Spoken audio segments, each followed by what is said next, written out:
Welcome to another episode of the Calcio Connection podcast. We are connecting with you, Italian football fans from all over the world. This one is all about Roma. We're about 3 weeks away from the Serie A season getting started. I, for one, cannot wait because Mercato rumors and reports getting recycled over and over and over again, especially in a summer like this where most Italian clubs don't have a whole lot of money to spend. It's just been PSG and some of the English clubs spending all the dough. I am just ready for Calcio to be back. So we are previewing the upcoming season for Roma. We have a fantastic panel, which does include everyone's favorite Laziale, Jerry Mancini, who is going to be talking plenty of crap. I am sure this is going to be a really fun one. I am Alex Dono, alongside Jerry Mancini as always. We also have our guy Steve Chavillo. We have Mas Riccio. We have Gianni. Now, Jerry, can you explain something to me? Because I feel kind of upset that we forced Gianni to pick a side here because he is equally as massive of a Napoli supporter as he is a Roma supporter. And yet, for some reason, we neglected to invite him onto the Napoli episode last week, and we have invited him to the Roma episode. So, Jerry, was this your way of hinting that you feel like Gianni is a bigger Roma supporter than Napoli? Got to meet this fucking fucker. How about that? The guy met my mother and my fucking father. Wow. Wow, moving fast. I feel like the relationship between you guys escalated very quickly. He's already meeting the parents. My father was telling him how much he hates soccer now, for how corrupted it is. And what did he say? I think he probably said something to him about Juve, but you know what? It's me trying to get a perspective on Roma. I know that I'm a Lazio fan, but at the same time, I'm not oblivious and try to keep a blind eye and say, hey, Roma is just not an existing club. It's good to hear what's going on in the other side of the capital. So for me, I'm always curious to know what's going on with Roma, what their approach is this season, the good and the bad. Every club has that. So I don't like to be biased and just be one-sided Lazio, whereas Johnny here, I don't know if he's a Napoli fan or a Roma fan. It's like fucking Batman at night and Bruce Wayne during the day. It's basically what it is with this guy. Childhood team, family. It's like I'm stuck in between. I just. but we, you know what? I as much as I hate Roma, I'm not scared to talk about them either. You guys are all respectable and great Roma fans. That are Anthony couldn't come on tonight, and I was hoping to meet him because he made the video of me. If you guys ever seen the music video of 99 Problems, and that's so good. That was the guy who made it, and I respect him a lot. I love people who banter me in such a great way like that because it's what Twitter needs. We got Steven, we got Mass, we got Johnny tonight, so a good Roma group here. I'll say 2 out of 3 are good Roma group because the other one I don't know what side he's on yet. Today I deserve all these punches. Honestly speaking, I deserve it. I'm not gonna even deny it or whatever. I'm like, you're right. I can't even say that because I have a soft spot for Inter because of my father. So. I'm not a true Inter supporter, but I don't hate Inter. I respect them. I love him. I still love Inzaghi, but off the record, he's about to get fucked 6 ways out, man. Because like if Lukaku leaves, that's the ultimate go fuck yourself gift from Claudio Lotito, and he's probably back at square one, being at Lazio. That's my opinion. Like if you lose your 2 best players, are essentially would you have just like wish that you just stayed at Lazio? Danlucci, I am an idiot and I hate Juventus. You are a smart guy, man. You are a smart guy. I hate Juventus too. They're shit. Go ahead, Alex. No, listen, man. I mean, you're talking about my worst fears, and we're gonna get to Roma. Believe me, I'm not gonna wax poetic too long on Inter. But yeah, if they were to sell Lukaku, no matter how high the price is, there would be a revolt. I mean, there would be a revolt against Suning. There'd be a revolt against ownership because Lukaku doesn't want to leave, right? So, I mean, and listen, I'm not going to freak out too much, even though I love how Jerry is the agitator. He's trying to push me over the edge. Here's what's factual. Inter turned down a 100 million euro offer for Lukaku. So it's not like they've accepted an offer and they're trying to push him, to Chelsea. they've turned down an offer from Lukaku. Now, what I would be afraid of is if Chelsea says, you know what, fine, we have a lot of money to spend. We just won Champions League. We're trying to make our team even better. You turn down 100 million, we'll come back with a 120 million euro offer. So hold on, I don't know where this ends. Everyone has a price. I'm not the guy who thinks Lukaku is leaving. It was you who said Nima is reading between the lines and that he thinks maybe he could be gone. And like it's just like coding wording you were saying before. No, I know Nima's just I know how he always thinks outside the box. He doesn't just accept and that's it. And I respect him for that. But at the end of the day, I don't think Lukaku is leaving. I just like pushing you, but I know and I appreciate it. You know what? I think people are stupid. You like banter. I like banter as well. I think people are so stupid because at the end of the day, it won't be Lukaku who'll be sold first. It'll be Martinez. He'll be the first out the door because of his contract issues. So let's put this aside right now because they have a selling chip on the table. They're not forced to sell Lukaku. Yeah, they need money, but they got selling chips. It's not like Lazio where you're hoping to sell Correa so you don't sacrifice 3 other good players. You want to sacrifice your least best player so it doesn't hurt your squad. But enough of Inter, enough of Lazio. It's bonsai tree night, baby. Oh, bonsai tree night, baby. There is, we get a bonsai tree counter for every time you mention it, Jerry. Let me apologize to our live viewers over in Europe who we make stay up very late because I think our guy David here is in the UK. He says, yo, you really need to start doing these videos 3 or 4 hours earlier and your viewership will considerably grow, guys. Well, listen, the problem is, bro, you're over there in the UK. All 5 of us happen to be in North America. So, you know, we got jobs, we got responsibilities. I mean, evening for you is great. Evening for us is also great. We try. I mean, I think Jerry and I have done some episodes in the afternoon, North America, evening, you know, UK and Europe. So we try, man. And I respect it. And you know what, David? You are a real one because the fact that you stay up even late enough to see the start of an episode, if it's, you know, past midnight, your time, 1 a.m., whatever it is, we appreciate you and we love you and we thank you. So let me introduce this great panel. By the way, I apologize in advance because I'm going to have to dip out for most of this episode because my kid has been sick today. He's been shitting his brains out for most of the day, my 3-year-old. So he requires special attention today. So I'm going to leave you guys in the hands of Gary and our awesome panel. Gary Neville. Where kids saw Gary Neville on TV and said, "Oh yeah, that one ugly idiot." What a chooch! What a chooch! Yeah, a man who is not a chooch. We appreciate him coming back. He's one of my favorite Roma journalists, Steve Scivillo from Chiesa di Totti, whose his stock has been soaring. He has been going to the moon lately. Steven, welcome back, sir. How you been? I'm well. Thanks for having me back on. Excited to talk Roma with a couple of the Roma fans. Poor Jerry has to deal with us tonight without your support. So he's gonna get it. Oh man, and we're joined again by our buddy Mas Riccio, who's one of the many great Italo Canadians who has been frequenting this channel, and we absolutely love him. Mas, how you doing, sir? I'm great. How are you? Thank you for having me back again. It's our pleasure, man. I want to give him a shout too, as we're on with Mas here. He's the advocator. He's the banter of Gary Neville, and he hasn't stopped bantering him with it's coming home and having a new tweet every day. And I'm waiting to see when he's going to respond to you. But who knows? If he ever gets a response, that's amazing. Because I'm persistent. Fabrizio Romano blocked me. No, Fabrizio Romano blocked me, so I cracked him. But somehow you haven't cracked Gary Neville, so I don't know.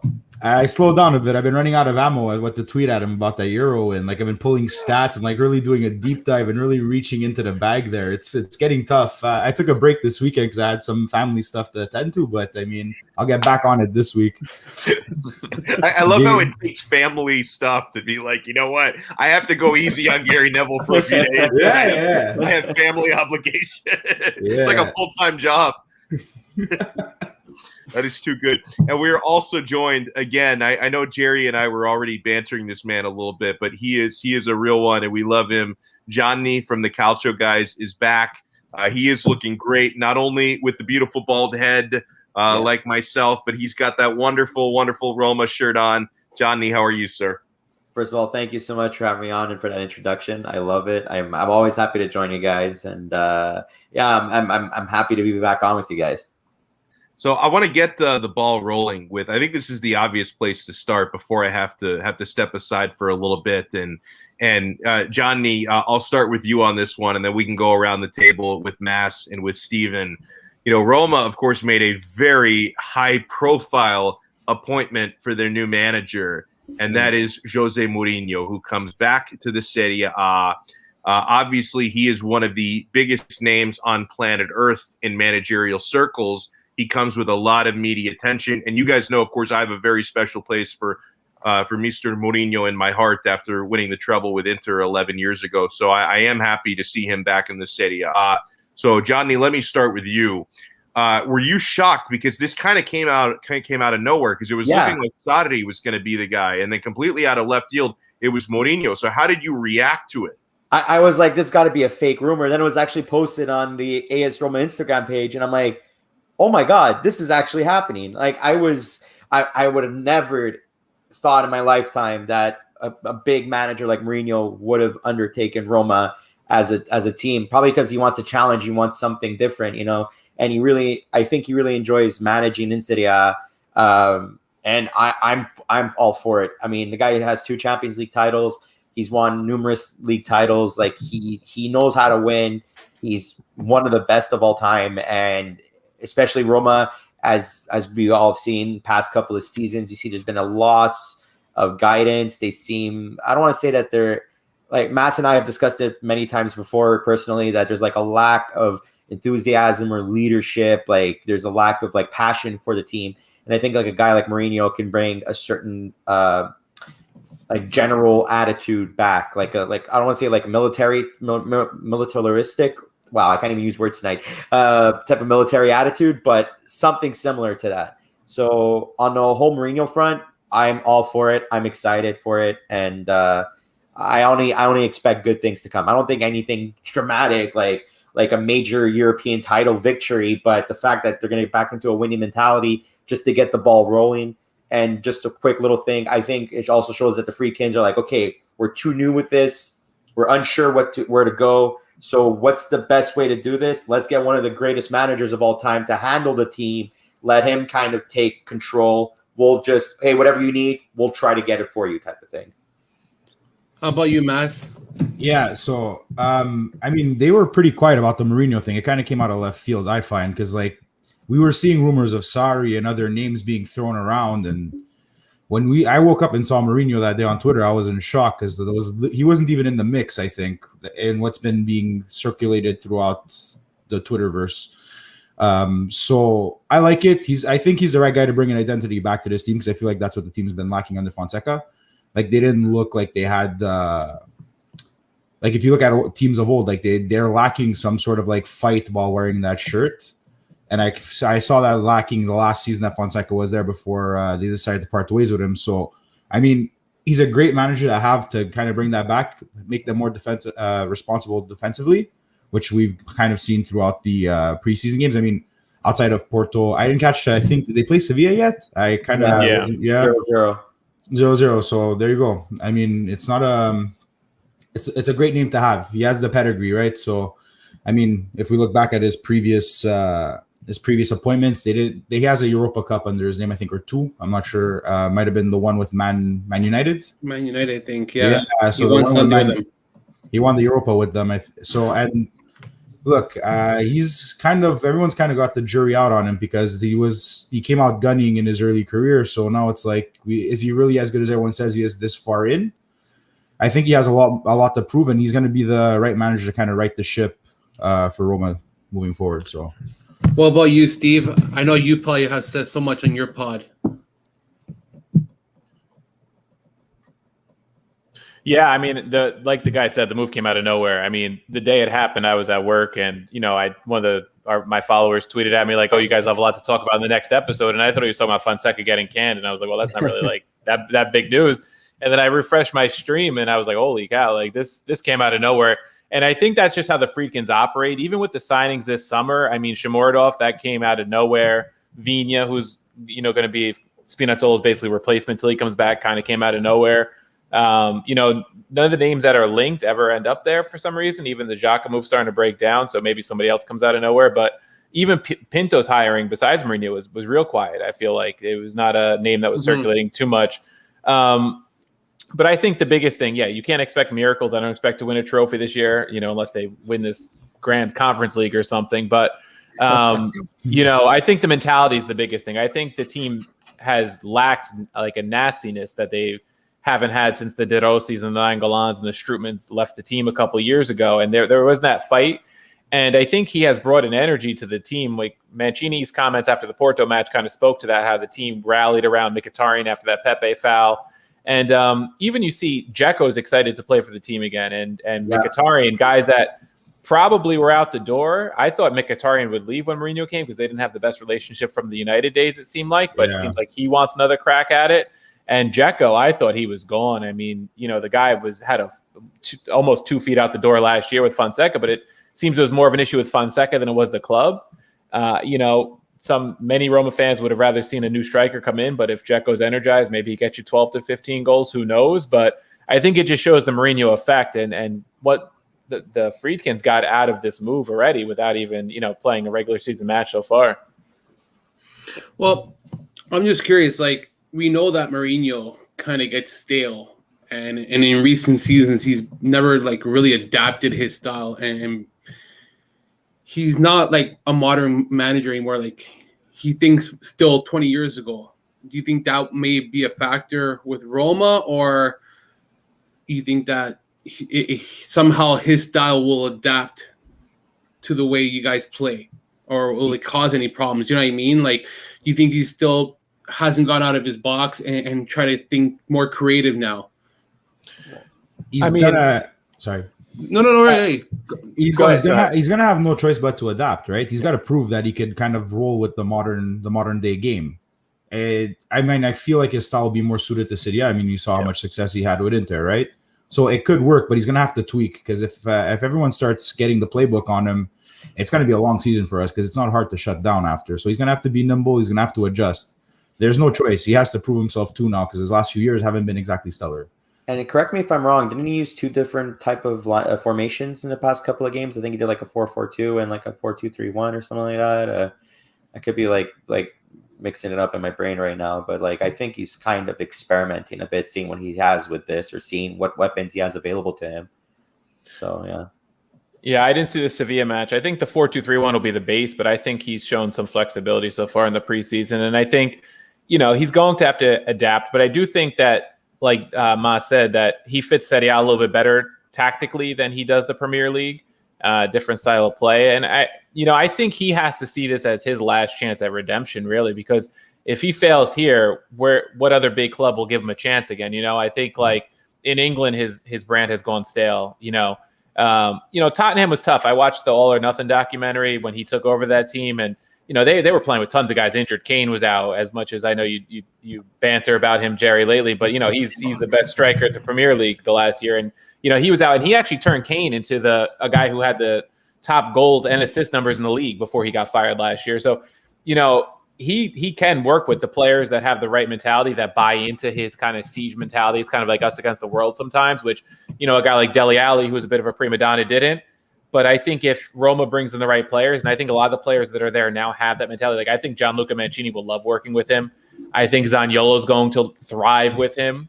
There will be some guys who along the way probably become collateral damage for whatever reason, because he has those little issues here and there. But if they get the right mentality, I think the roster's not as bad as it performed last year in many ways. I thought that I hate Kane. I think he's one of the best players. You have to be delusional to think he's not a good player. I just hate his attitude.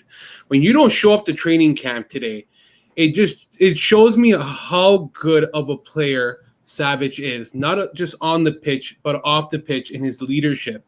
And it reminds me players like, and I know that we're talking about Roma, but I refer to Savic because he was rumored to be sold for 3 straight seasons, never said boo, went to training camp. Dzeko's the same way, where Dzeko shows up every season. He's a good example where people think that get rid of him, but he still scores 10, 20, 30 goals every year, consistently produces, gets shit on a lot, I find, at times, and he still performs at a high level and has never shown the poor attitude of not coming. Like, he showed up to training camp. He's accepting a new role under Mourinho. He looks alive again, you guys said. Whereas Kane wants 100 million, whatever the heck he wants. He wants to go to Man City, and he doesn't show up to Spurs training camp. That's such a bad look on him for me. And it's not a guy who I want on my team, regardless of how good you are. But again, I'm curious. You don't want that in your changing room, though. Yeah, exactly. Like, you don't want that in the changing room, and that was the thing that bothered me about Dzeko last year. Is like you saw it in his body language, like he was just phoning it in. Yeah. But what I've been seeing now, like his body language is completely different. And you're right, Steve. I really think this attitude that Mourinho brings to the team is going to benefit a lot of players. It's inevitable with Mourinho that you're going to have some collateral damage, and some players won't rally behind that mentality. But those who will are going to do really well. Like Cristante, I think, can really thrive in that kind of environment. Like you said, a Mancini.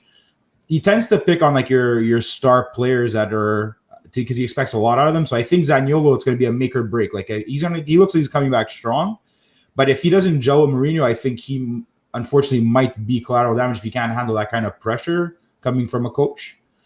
Other players I think that would do well. I mean, maybe Darboy. Darboy looks like that gritty type of player. So I like that he's actually giving the younger Primavera players a shot at the first team too, especially that what we saw with Calafiori, Darboy last year, and Zaluski. So I'm excited. If he really kind of starts to incorporate them into the rotation deeper into the season and kind of getting their feet wet with the first team, I think we're going to kind of see like the fruits that De Rossi's been bearing in the Primavera to kind of like come forth for our first team. Yeah. Like, I really think it might be good for us. I think that's where the Conference League helps too. You can play those kind of players. It's not the Champions League.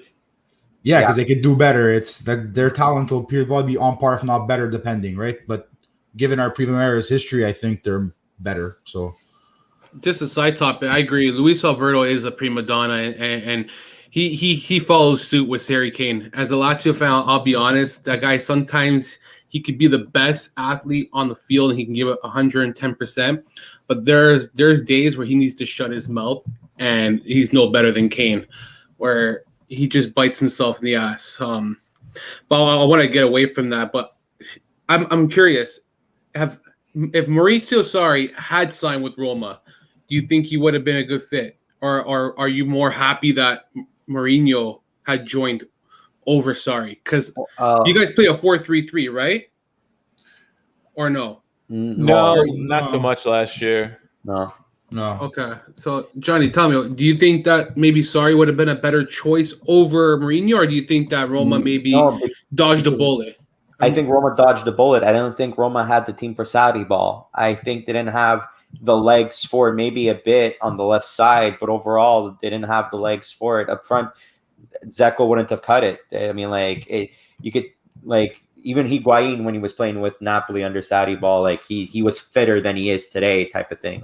It's constant movement. It's a beautiful style. But I think we might have had a good enough mid to kind of support it. Veretout needed to be healthy the entire season. Would have to be healthy the entire season. But I don't think they had the roster for it. And I think Sadi would have looked like how he had at Juve, where he didn't have the team for his system. And I don't want to say flop, because he still won the Scudetto that year, but it wouldn't have done wonders for us as it did with Napoli during those times. It was just De Laurentiis bought into that system, worked out very well, but I don't think it was going to have the same type of effect at Roma. I think Mourinho was the better choice because, like I said, new ownership, they need guidance, or they want somebody for guidance. Might as well go for one of the most seasoned managers ever. And he knows, instead of forcing, I don't want to say that he's not going to force his own system into it or use his own system, but he's like, oh, well, if I don't have these type of tools, I'll use others. Whereas Sadi, I feel if you say Mourinho's one-dimensional, I think Sadi's even further down the line. I think he's got the tunnel, because that's his bread and butter. It's won a Europa League title with Chelsea, sure, but he also had Jorginho at Chelsea. You know what I mean? I didn't think they were going to be able to find success with it. What about you, Steve? Yeah, I think in the end, I think this is the right hire, especially because we saw Roma struggle so much on defense last year under Fonseca. At times they could look so good going forward. And early in the year, the defense wasn't that bad. But, I mean, as bad as Lopez was at times and Mirante was at times in goal, they were under fire. That Roma did not have a good structure last year. And I think Mourinho will bring that structure. Sadi could have fit with some of the players, like the guy said, but I don't think he would have been a perfect fit, especially like Dzeko. That example is perfect because Dzeko can't play that game at this point in his career. You're going to have to invest in a striker. So they would have needed more investment, I think, than they've had to make so far for Mourinho. How about you, Mass? We dodged a bullet because the thing is with Sarri's system, it's only as strong as your regista, right? So Jorginho is the perfect example. You had him at Napoli, you had him at Chelsea, and he's phenomenal. So it's going to work. We don't have that kind of player to do that, and we kind of have some of the pieces, but we would have had to spend money in the transfer market to really try and fill in those pieces. And the money's not there right now, I think, financially with Roma to be making that kind of a splash. We still got to offload a lot of dead wood from the Pilota era. So, I mean, the money's tied up. Like the fact that we got the players that we got for the prices we got now is perfect. But I really think Mourinho is the better fit. Especially with what we have on hand at the team. So, and like Steve said, the defensive structure, I mean, our backline wasn't healthy either. So when you have Cristante playing as your center back, it becomes problematic. Like as much as Gianni knows, like as much as I've been upset about that whole situation, it is what it is you have no choice but to adapt. I mean, it didn't work out to being like you're channeling the spirit of Daniele De Rossi with him as a center back, but we had no choice there. Like our backline wasn't healthy, but the thing is Fonseca is not really the type to kind of figure out something else. We're still constantly playing three at the back without being able to actually play that kind of defensively responsible football with three. Like we weren't strong enough to be able to do that. So I think Mourinho's going to bring that structure and really kind of sort out all the defensive defensive issues we've seen in the past year or so with Fonseca, which is going to be really nice to see because it's stressful watching with that going on. So hopefully we'll see. I think it'll be all right. I'm shocked he turned down that job for MLS, Atlanta United. I thought that Fonseca, he turned it down today. It's I guess he didn't want to join, or he just wants to stay in Europe. Though I don't really know him that well. When you don't know when to make your substitutions and you take a 6 substitution, one too many in the Coppa Italia. It's a bad look on a new manager. And given the fact of what Roma has gone through in past seasons, it's become a meme team. And it's, I'm sorry, it's true though. When you got the bonsai tree, then you got Fonseca screwing up, and you haven't won since 2008, it becomes a trend. And how many teams can say they have a bonsai tree though as a trophy? How many teams? Hey, I wish I could buy it. If I had the money to buy a bonsai tree, fuck, I wish. I told you, Jerry. We're working on the carbon footprint with the club. We're trying to help the planet with the bonsai trees.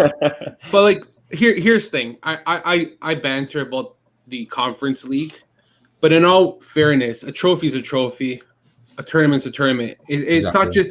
I know that Roma is the first, and it's a mocking by Lazio fans, and I get it, it's jokes, but at the same time, Lazio can be in 7th place next season, and we can be in the same position, be quoted as the second team to be in champions in the Conference League. I respect the league. I think they're doing something smart where they're taking the less talented teams, I would say, not saying that they're crap. I'm saying given the respective that they're not able to compete. Say a team like Sassuolo that finished 7th wouldn't have been able to do well in the Europa League, and it's given them a chance to kind of compete for something, and they can play with teams within their level, I would say. I'm not trying to say that in a disrespectful way. Now, do you think Roma should take it serious and go the whole way, or should they tank it and just worry about the league and Coppa Italia? Me personally, I think Roma should take all 3 tournaments with a grain of salt and be serious, because a trophy is a trophy. And if the team's able to win the Conference League, I think that can help them down the road. It's something, maybe it's not the same equivalent amount of money in the Europa League or in the Champions League, but this team needs something to build off in order to start to regain the early 2000s of how they were able to win championships, bring that inspiration that they used to have under Totti, under De Rossi. Like the early 2000s, Roma was a really good team and really hard to beat. And I think maybe winning a Conference League can help them. And I'd love to hear what you guys think. I'll start with you, Mass. Yeah, so we need to take it seriously. Like, you don't want to see a team like Roma, like, as much as we're kind of like going through like a bit of a banter era and like that whole kind of situation, you don't want to be seen losing to a team like Trabzonspor or whatever from, where are they, from Turkey, I'm guessing? Yeah, Turkey. Yeah. You know, like, you don't want to start losing to those teams. Like, we need to take it seriously. Obviously, it helps because you kind of get into the groove of things. When you're winning, it's a good atmosphere in the room, and I think that's going to affect the play on the field. Everyone's going to come out with a swagger, a certain confidence, and they're going to play at their best. So every competition, we got to take it seriously because it's just momentum to build to the next game, the next game, and the next game. But like you said, yeah, it helps, but we can't be losing to teams like that in the Conference League. So I really think they need to take it seriously. Yeah,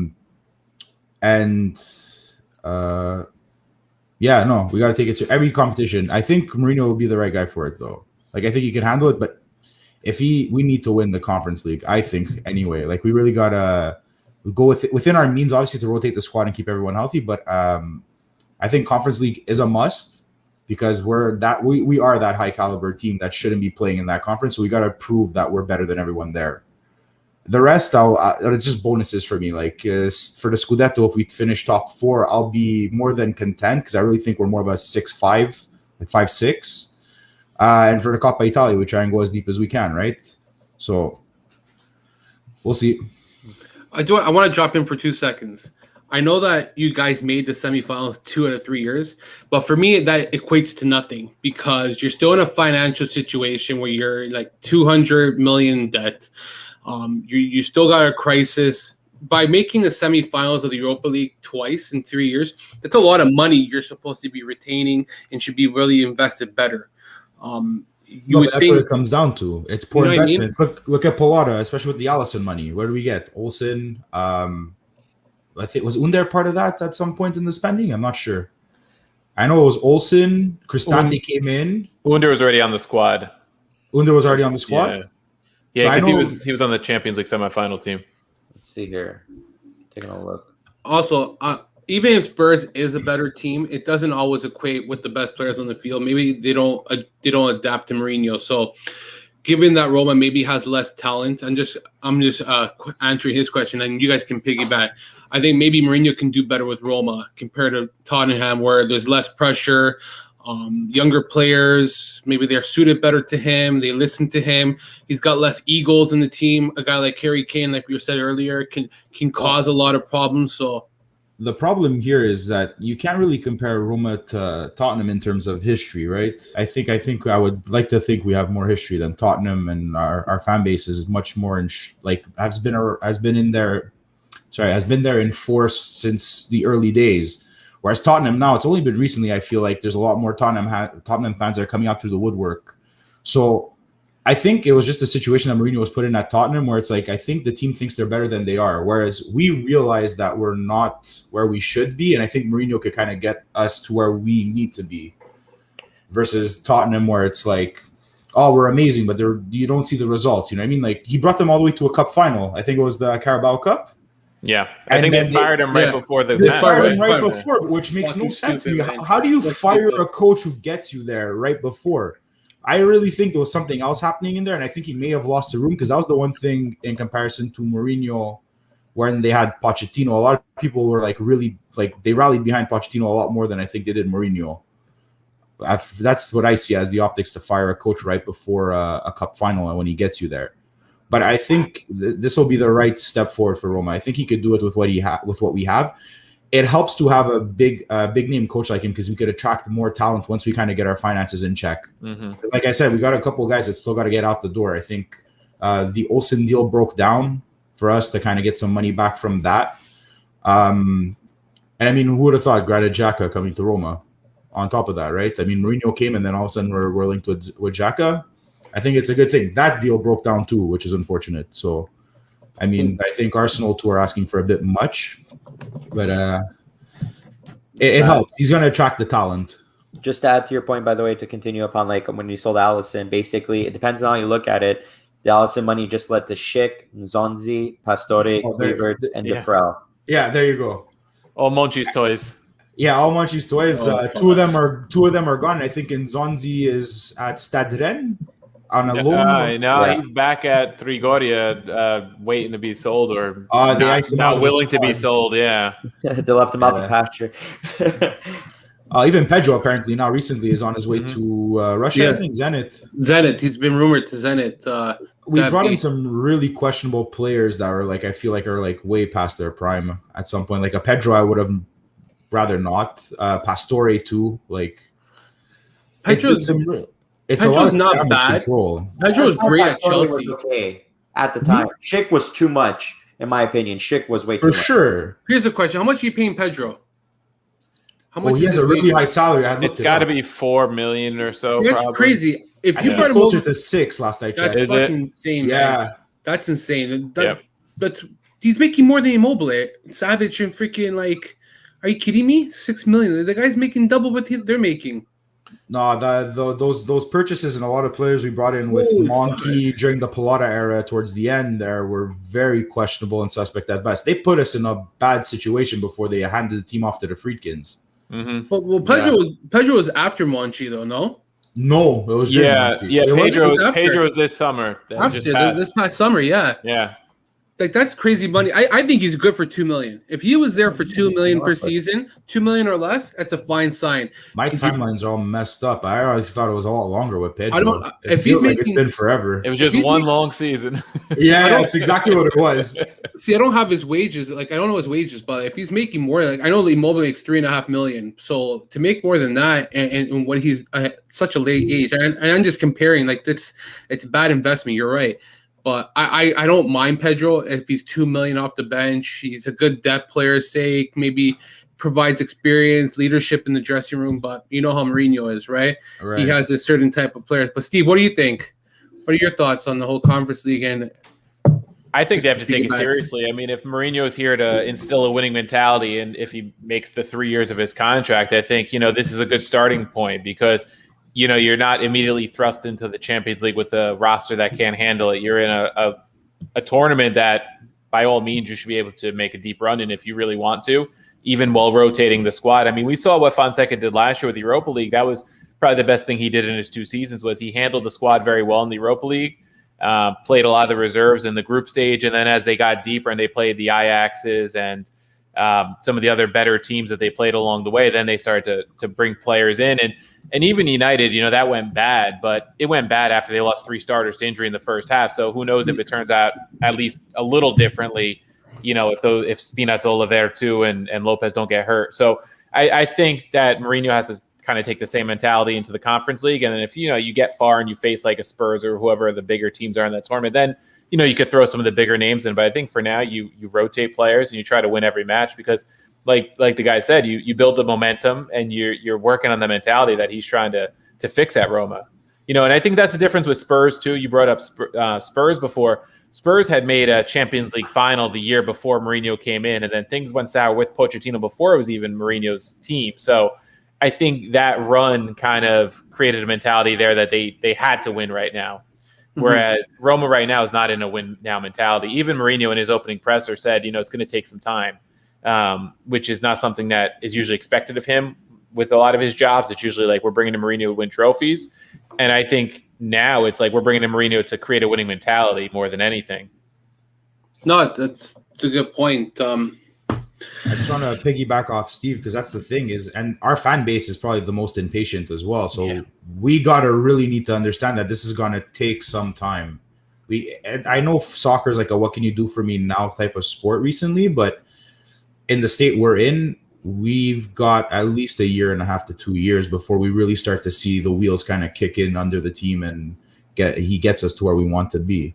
But in the meantime, we got to remain patient. But you're going to see I really think once things start to go they stumble a little, I really think the fans are going to be up in arms. No, for sure. How about you, Johnny? You think take it serious or tank it? Conference League. I mean, you can just say that like, hey, we're the. I mean, mind you, it was the Intertoto Cup before, but like, hey, look, we're the first team to win the UEFA Conference League. Ooh, you know what I mean? Like, there's a bit of, I guess, prestige to it. I guess. Like, I was taking a look quickly. I mean, like, winning team only gets like obviously every game you win, obviously it compounds, but like for winning the title, you get 5 million euros as prize money. You know, like obviously. We'll pay Florenzi's wages with that if he stays Pretty on the bench. But it does obviously mean different things for Roma at that point. It would mean more like we're a team that's capable of competing and winning any trophy that we can qualify for. And I mean, like, it's good for them because I don't want to be like misunderstood when I say it's kind of in their competitive range right now. It's more like it's like they are a team that was disorganized. They're getting back into form. So I guess that, like, you know, that they can perform at this level, but they're not at that level yet. So this type of tournament can get them back to performing at that kind of level. Get the rust out of the gears, I guess, is a better turn of phrase to use. So I think they should take it serious. Every run, Coppa Italia, the league title, even the Conference League, they should take it all seriously. I don't want to see another 7th place finish. I want to see them crack top 4 again. I think they're capable to crack top 4 with Mourinho. Do I think it's going to happen? Unlikely. But then again, with a manager like that, I think they might come back to winning ways.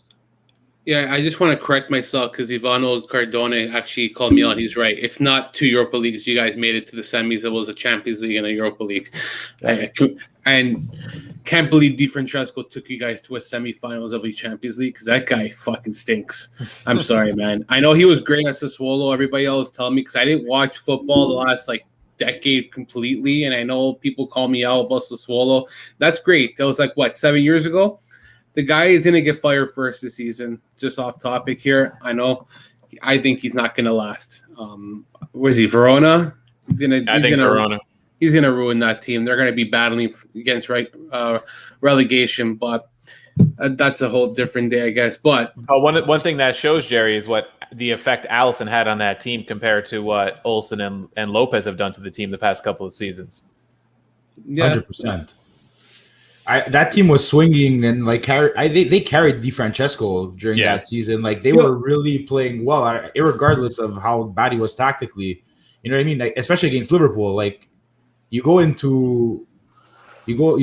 their home turf and you're trying to high press a team with that much speed. Yeah. We knew it was going to burn us, and that's where the wheels fell off. You know, so yeah, that's a good question because I don't watch a lot of Roma. I just started watching football again, 2018, 2017, around there, just after they had exited from the Champions League. And what is the difference between that Roma under Di Francesco and I would say the early stages of Monchi compared to what was the transition? What shifted? Because it seemed as if Roma was heading in the right direction, I guess, under that era, and then everything just slipped after that season. Really. That off season is when they started offloading everybody. Basically, that's right after that semifinal loss. I think Monchi was just let's just cash in on these players while they have high values and try to.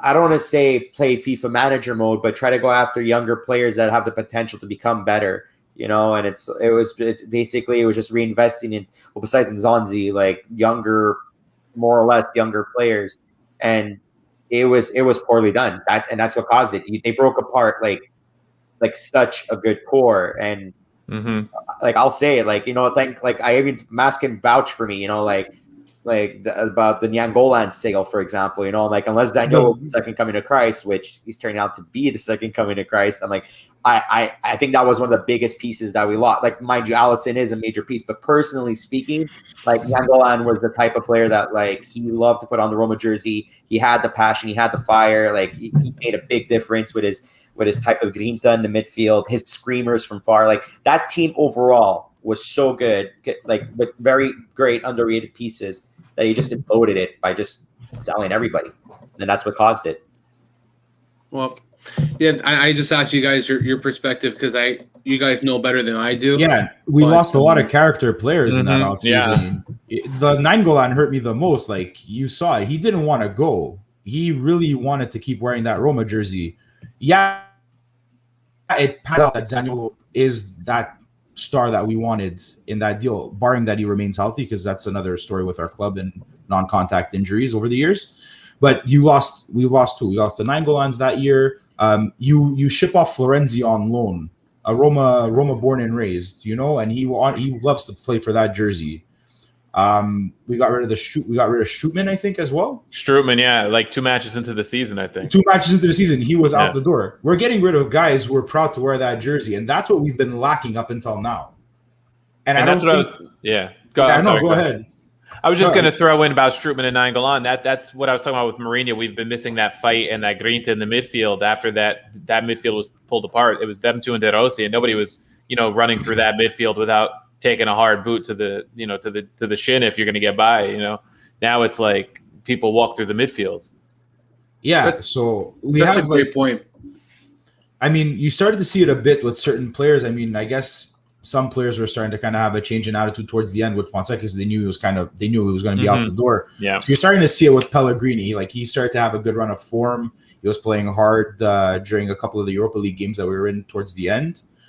We had Cristante, who was like shoving players and really defending our players on our field too. So you're starting to see it, and I think Mourinho's going to help reinforce that and give that identity back, because we really lack that. No one was playing hard. No one was proud to pull on that jersey going into a match day. Now we saw it with a couple of people, and we're starting to see it now. Even like, let's say, Dzeko's changing body language on the field compared to last year under Mourinho now. So, I mean, it's good. I really think we need that. That's the one thing that's been lacking, is having those kinds of guys who are proud to wear their jersey. Even El Shaarawy, before we shipped him off to China, we gave him a second chance, because he was bouncing between Milan, Monaco, back to Milan, and then he came to us on loan, and then we finally took him.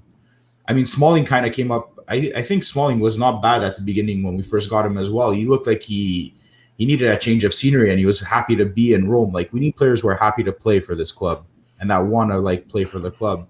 And I think we're going to see that with Mourinho. So I think that's where Lazio kind of benefits compared to Roma, where they have a guy like Stefan Radu who's still there and understands what it means to wear the crest. Like, he chose less money to stay with Lazio and not join Inter. And a lot of Inter fans are like, we don't want a guy who's slow and is 34 playing a left back. But a guy like that can still outplay a lot of 25-year-olds at 34, because he understands how to play the position. He's experienced. He just doesn't have to use his body as much as other players do, because he's positional. Lucas Leiva is another guy who plays hard and understands what it means to be a Laziale. And those are dying breeds, really, because a lot of these players don't understand the history, and they just show up and they just play, but don't understand the background.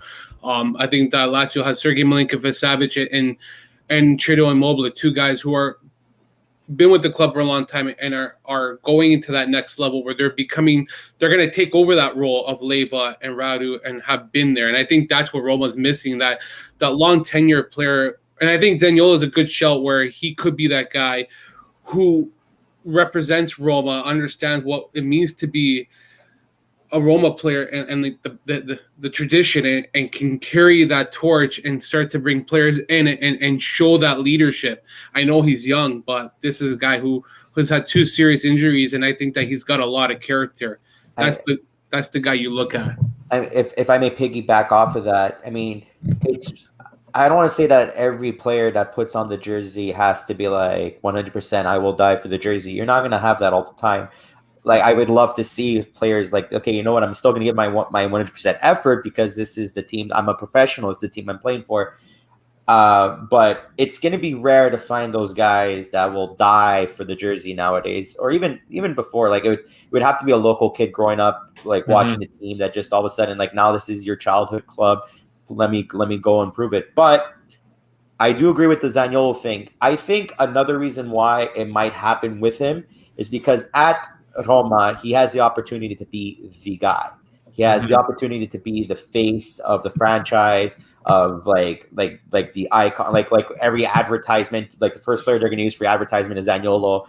And I'm not saying he's egotistical, but especially that he's young, he's going to love that kind of attention. You know, like he's obviously going to love the spotlight on him. And I think he flourishes under the spotlight too. And you can see it from his demeanor and the way he plays on the field. I'm not saying that he's a cocky cocky kid, but like he knows he's good. Like his debut goal was just basically like, like he just freezes the goalie and then just does like a little cheeky chip over him. Like that's when you can tell, like, you know what, he knows he's good. He's gonna want that, and I love it. I love it because it brings an attitude to the team that like not like a serious attitude, but it's like, yeah, what's up? I got it. Type of thing. So Zaniolo can be that guy. I hope he is. Hopefully, knock on my plastic laptop, I guess, that he doesn't get any more injuries down the line, because he can be the next big star for Roma, and it's going to etch his name down in the history of the club. I just want to say one thing. I don't expect 11 guys to. No, I know. But you want that 2 guys. Like in the last decade, it's been Sena Lulic and Radu who've carried the torch. That's all you need, though. Like that's a good shout by Dan Kida. Pellegrini is one who I saw is rumored to be sold or is mentioned to be for sale. You don't sell a guy like that. Isn't he like homegrown or something for Roma? It's like Florenzi. We shipped him off on loan. You know what I mean? Yeah, they ruined Florenzi, man. They put him as a freaking fullback. He's not a natural fullback. They should have left him in midfield. But that goes back to coaching and management to foster those relationships with those players, though. We need that. That's what the Freakins, I think, really should focus on. Find those 3-4 guys that you want as your core and that you want to foster that relationship with, that you want to have there long term. Because with Pilotti, you didn't really see that. We had Spalletti. We freeze out the greatest player of all time in our franchise from the roster. De Rossi too. Yeah. Towards the end, he ends up going to Boca. He still had years to play, and you end up souring the relationship with 2 of the more iconic players of the club, if not the most iconic players with the club. So the Freakins, I think that's their task now, is talk with Mourinho, signal out the players that you want to keep, that you want as your bannermen for this club, and foster that relationship, because previous management soured a lot of those relationships, and we can't have that moving forward for the team, especially for the long-term success as well. Yeah, and I think the thing is, Roma's lost a lot of Senatori in the past few years. Like you've mentioned Lulic and these kind of guys, and they don't have to be Roman or they don't have to be Italian, but they just have to love the shirt, Yeah. Exactly. De Rossi, they did dirty even more than Totti. The guy was willing to play in a pay-for-play contract, $100,000 every time he played or whatever. You didn't even have to guarantee 6 million euros or anything at that point, and they just let him go. And then Kolarov goes, and Nainggolan goes, and Strootman goes, and then who's left? Florenzi goes. It's Dzeko, who was disgruntled last year. And we started to see Pellegrini take on the leadership role as the new captain. We started to see Mancini step into that role. I think he can be one of those guys. Same with Cristante. And, when De Rossi was still there, he said about Cristante, I'd take 11 of him any day. I don't care if he's Roman or not. And we even saw in the Euros with Italy that he took on a bit of a leadership role as soon as Spinazzola got hurt. Who's the first one there next to Spinazzola? Yeah, there's the Roma connection, but there's also the leadership that he has, that kind of innate thing. He's not the flashiest player, but I think he's someone that, and I think that's why Mourinho's going to like him too. But Roma needs to get these guys to become the next Senatori of the team. They're fairly young. Like we said, and now Dzeko's like that last guy from that bygone era, the 17-18 team that made the Champions League run, or the 16-17 team under Spalletti that set records for points and just happened to run into an unbelievable Juve in the standings. And Zaniolo could be one of those guys too. He's still young, so I don't know if he'll take on that leadership role, but he could become the next star man.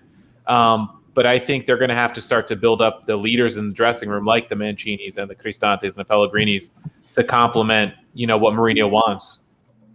I'm gonna shift off here. I'm gonna answer a question for Ivano Cardone, because I'm gonna feel bad if I don't answer him, because he's gonna probably think I'm like going against him because he's Romanisti there. But Aldor Shromadov, if I said his name right, I always butcher his name, but Shromadov.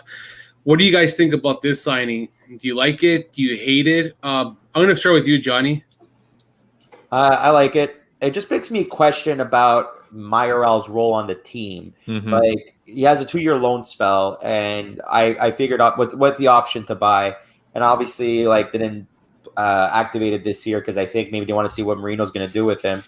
But it creates a competitiveness right now for that spot. You have about 3 guys now that can play in that spot. Like, who's going to want him more? I mean, depth's always good. I'm not saying like maybe, who knows, maybe Dzeko might be at the end of the season, you know what, transfer me or I'm out of here type. I don't know if his contract runs out at the end of the season. Please correct me if I'm wrong. Yeah. But that's something like maybe because Zeko's on his way out, maybe you're going to go with a 1-2 punch of Shomorodov and Mayoral after this. Maybe you might not even activate Mayoral's buy clause. You might ship him back. I like it because it creates a competitiveness. Eldor had 8 goals last season? 8 on, oh my God, I'm blanking on Genoa, thank you. I mean, 8 goals on Genoa, not that bad considering how Genoa played last year. I think they were finished 17th, 16th, 17th. I'm scratching my brain here. Genoa, I don't know how.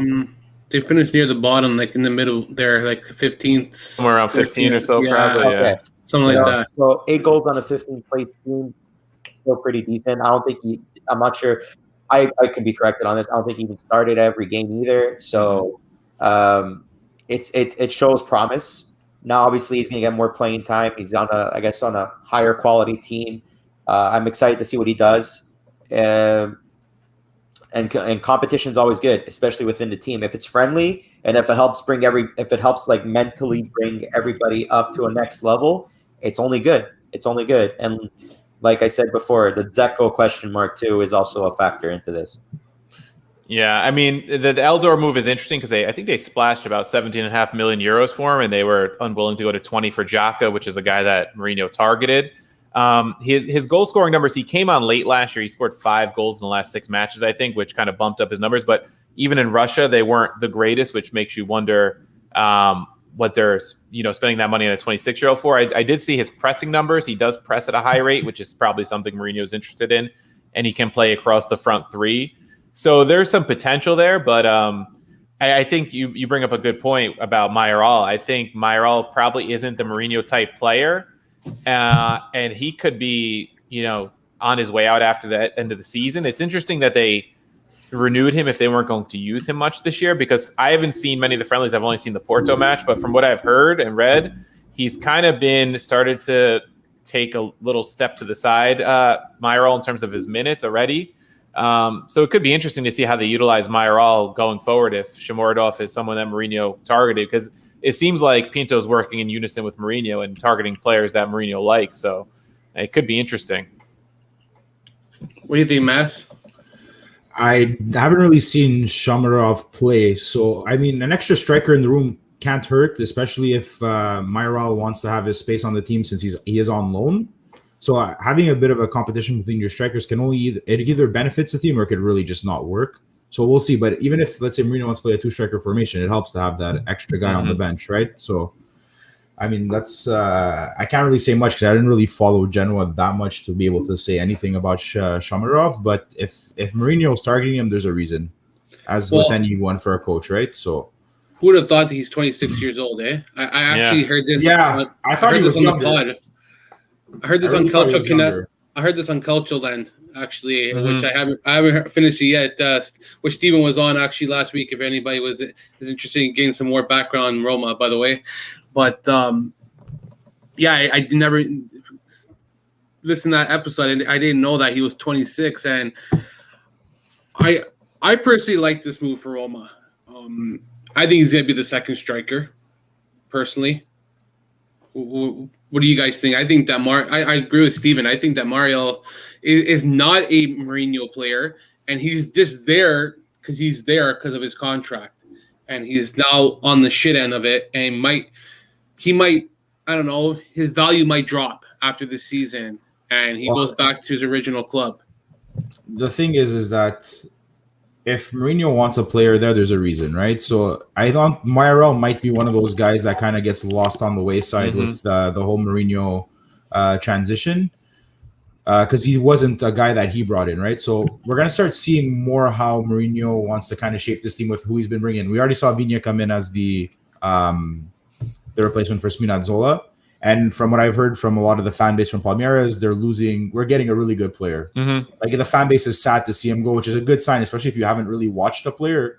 That's usually a really good sign that you're getting something good coming your way if their fan base is sad to see the player go. Xhaka was the one like really specific target, Rui Patricio as well. So we're going to start seeing who Mourinho wants. And then I guess Shomorodov coming in as our second striker is another example of that. I think Mayoral's gone. I don't think we activate the option to buy. So, I mean, we'll just write it out. Hopefully he gives his best efforts when he does get his playing minutes, but I don't think he's going to be part of our strike force moving forward. Yeah, I agree. I think next summer with Dzeko coming off the books, hopefully Roma's in a position where they're a little bit better financially. They can make a heavier investment at striker. Yeah, or I like Scamacca too, but Scamacca would be a good fit too. But at the time, I think we were heavily linked with Keane at one point when we were really looking for a striker at one point. But I think that boat's passing at Everton, and what we're seeing right now with the way like English clubs have been with Serie A teams and getting players, it's going to be too much of a headache, and they're going to way overvalue him. So I think Scamacca would probably be the better option. Yeah. And just to take it back, I was just going to say, Jerry, well, Matt said about Vigna, who should be announced soon. He was doing his 10-day quarantine. I actually have a piece coming out about him. I did some research. The numbers are pretty solid on him. He's a little more balanced than Spinazzola, which could benefit Karsdorp, maybe to free him up more on the right. But I think he's a solid signing because, you can't rely on Calafiori at his age to carry the left side. So it could be a good signing there, too, as a, I think, 23-year-old or so, whatever he is. Is he from the South American League? He played in Brazil. He's Uruguayan, came up through, I think, Nacional system, and then played for Palmeiras. So I was on a pod yesterday. It's called the LFC Transfer Room, and it's strictly just Liverpool. And I got some good background on Leiva. And they said a good point. Leiva is like one of the very few, if only, like player who's come from the Brazilian league, aka South American, we'll say, and has transitioned to the EPL/Serie A, where he hasn't played like a Brazilian player. He's managed to adapt to the actual league of how they play. So when you watch Leiva play, he doesn't look like a Brazilian player.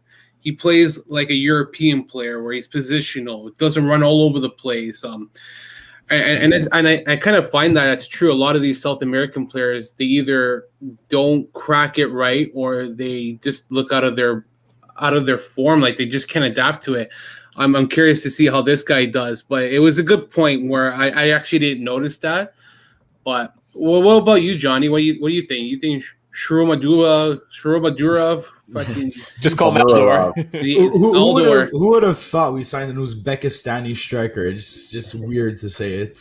I think Roma finally. You know what? If any Roma fan complains about this signing, they should go shoot themselves in the foot.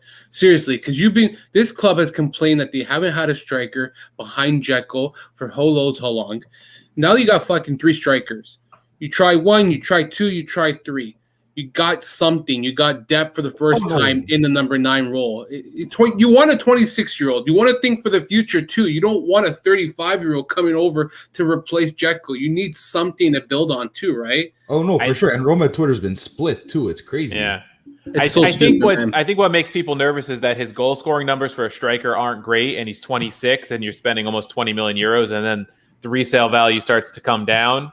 So I think people are worried that if he doesn't perform, the value's not there. Whereas like someone younger, you might be able to still break even on because the potential's still there. I think that's where the split is. It's like, okay, this guy shows some potential, but then others like, well, he's already 26, so and he hasn't scored yet, and he wasn't scoring a lot in Russia. So what's he going to do in Serie A? I think is kind of the concern. But he did come on late in Serie A. He scored a brace against Atalanta late in the year. He scored against your boys late in the year. I was going to actually say that he looked amazing against Lazio, where he showed speed. He caught us on the counterattack. I think this guy, think about this. He's playing with a better team up front now.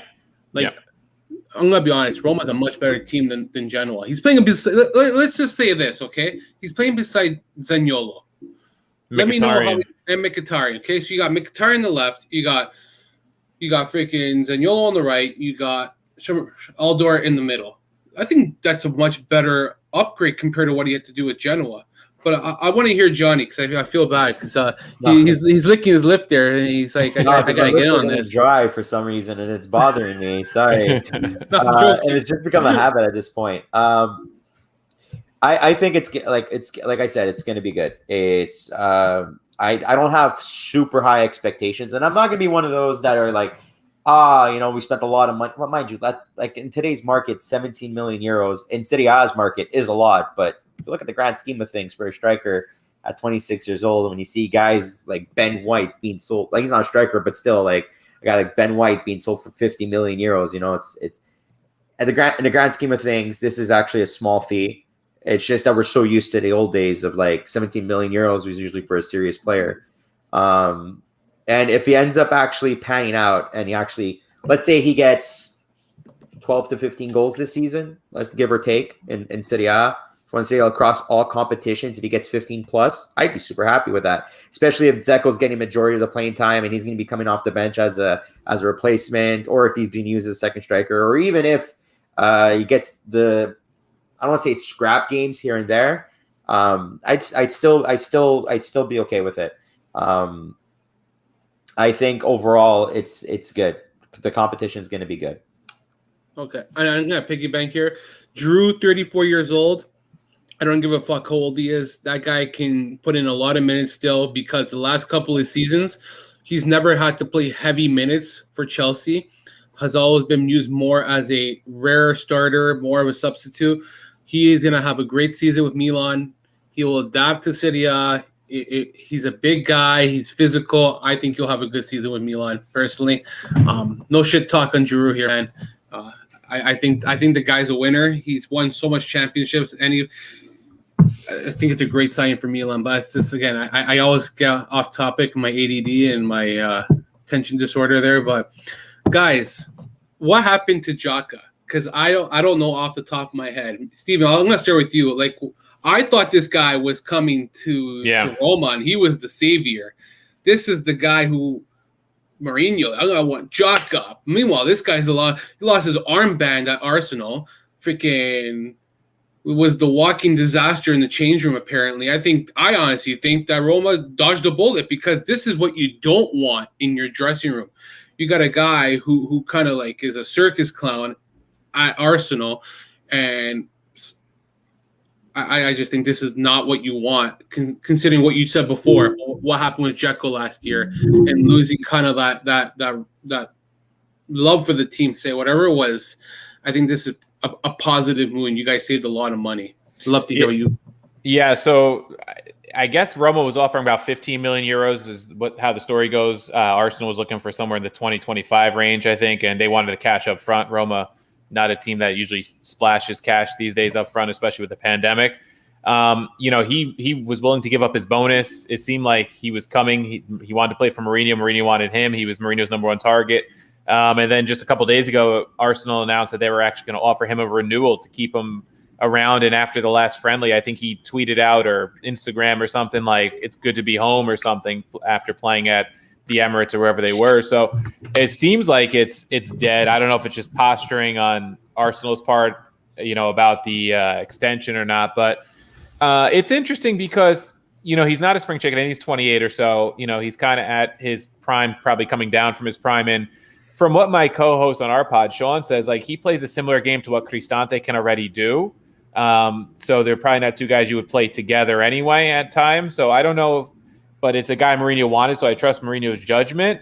But I don't think it's the end of the world to miss out on him. I see they're linked with other names now, like Koop Miners, I think, if I'm saying his name right, from he's at the same club that Scamacca was at over there. I can't remember which club in Holland, but they would have to battle Atalanta for him, so I don't know if that's going to happen. But that, to me, would be a much better long-term investment on a player, a 23-year-old up-and-coming type player. And then the other one is Delaney. They're throwing around his name now, who's 30 years old. I think you guys were linked to Delaney too, weren't you, Jerry? From Dortmund, the midfielder? No? Thomas Delaney, that may have been a late one, but I gave up on our transfer market because this liquidity ratio can fuck itself, man. I'm done. And no team in Serie A can buy players until they figure out who's going to sell players first. Yeah. I don't care who you are. I bet you Roma bought players, and they can't even – they're not registered, I bet you. Any player you guys bought are probably not registered because they have to make sales first in order for those players to come in. Everyone's in the same boat. I don't give a shit who you are. So they're all training with these guys that they bought, but they're not even registered yet. It makes me laugh. Yeah. So Alkmaar, I'm not going to say his name right, but Sufyan put in the chat that it was Alkmaar. So that's where he's playing. But, yeah, Delaney's a 30-year-old guy. So I don't know if those are great moves either for Roma if they can't get Koop Miners. I'd almost stand pat. I don't know what the other two guys think, because VR is linked with a move away. I know VR is probably not a Mourinho type player, but to sell VR to bring in like a 30-year-old, I don't know if that's the smartest move either at this point in the midfield. I'd almost stand pat, but I don't know what Mas and Johnny think about the midfield. I think we hold. If we don't, I really don't think we need Xhaka because, like you said, they do have a very similar play style, him and Cristante. So we'll take the younger guy, right, moving forward, because Xhaka is, like you said, 28. He's going to be on the decline of soon. Stand pat with Cristante. If we don't get Coop Miners, then I think we roll with what we have. I don't really think our midfield is as bad as. No. I don't think it really needs the reinforcements. No. I think our midfield is pretty solid. I think he needs some coaching. Like Diawara's looked pretty good in the friendlies, and he looked like a kind of dead man walking. Like he'd be out the door this summer too. Yeah. So I think we roll with what we have and see what happens. I think our midfield is going to thrive under Mourinho if they really get behind him. So I don't really think we need to be spending that money that we don't have right now. To touch upon Diawara, because as stated before, I also support Napoli. In his Napoli days, he was one of the better passers and one of the more underrated passers under the Sarri system. So he has that. He has that ability. I think Steve said it perfectly. It was the Fonseca system just didn't suit him. He wasn't being utilized. I feel like as if he actually hasn't had a fair shot. So I think I fully agree with that. I agree with Mas. I say we stand pat. I don't think our mid's pretty bad at all, honestly speaking. I think it's obviously not the best mid in the world, but you can argue it's better than Juve's midfield. I mean, it's got quality. It's got intelligent players. We've seen flashes, so yeah, exactly. Last year, before he got injured, I'm really high on him. Before he got injured, Veretout, I think was MVP for the team until pre-injury. He was a man on fire. He really flourished, and I think under Mourinho he might actually do even better. So I have high hopes for them. And I mean, Zaniolo himself, flexibility that he offers. You can put him on the right, you can put him in the mid, you can put him anywhere. If you end up using him in the midfield, that just makes it so much better. We're in a great position in terms of midfield. Xhaka would have been great, but I agree. I don't want to say it's a bullet dodged, but because I don't want to say that he's shit or too bad, but it's not a big loss. I think with the age, it's kind of like a step down with what we have with Cristante, because I think it's the age that kind of would worry me more than anything at 28, and to spend that kind of money on someone to do exactly what Cristante is doing. Like what David said, I agree with though. I liked VR last year, and I think it's unfortunate if he's not going to be part of Mourinho's plans, but I think he was starting to show signs. He was a bit inconsistent, but the flashes that we saw were great. I'm looking down in the comments there, and I agree with David. Dan said Patricio's our best move. I agree. We need a goalie we need sure hands at the back, and I think Patricio is going to give that for us. I mean, it's a better option than Olsen, right? So how long is his contract? Anything. I think it's a 3-year contract, right? Is it 3 years, Patricio? I'm not sure. Let me double look. Do you think I want to ask you guys a question now? So you have, it seems that Olsen's still under contract, I guess. I'm looking at transfermarket. Oh my god, they're trying to move him to France still. Holy shit! I think something they hit a snag in the dealings with Marseille, right? Yeah, no. Lopez went to Marseille on loan. Okay, it is a 3-year contract. 3-year contract. So here's the thing: if Lopez has a bad year, he comes back. Yeah, and then they're in the same boat again with that's what I was gonna say. You're back at square one where you got all these wages you're taking on again. You're hoping that he goes on loan. And that's why Lazio, if they loan out Vedat Marici, they don't want to loan him out. They want a straight obligation to buy because they know that if he goes on loan, they're going to be screwed.